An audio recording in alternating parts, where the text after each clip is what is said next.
नमस्ते, शुभ बिहानी। यो चाहिँ हाम्रो मोक्तान ढिँगाहरूको चाहिँ थलो है।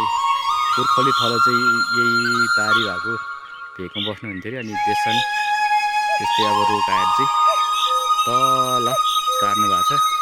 अहिले यो के अरे पहिले बसोबास गरिरहेको ठाउँमा चाहिँ तपाईँ हाम्रो खेती किसान गरिरहेको छ है। प्लस अनि यो पनि हाम्रो चाहिँ ऐतिहासिकै राज्यको एक संरचना जस्तै स्तूप है त। प्लस यसै सतहमा चाहिँ हाम्रो यो डिलबाट चाहिँ मजाले हाम्रो गौरी शङ्कर हिमाल पनि देख्न सकिन्छ है।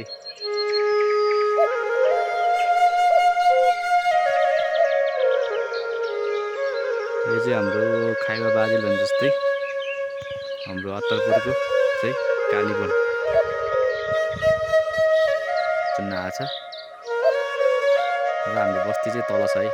वडा कार्यालय, स्वास्थ्य चौकी, स्कुल लगायत सबै यातायातको सुविधा सम्पन्न भएको ठाउँ हो। तर सबै काठमाडौँको बसोबास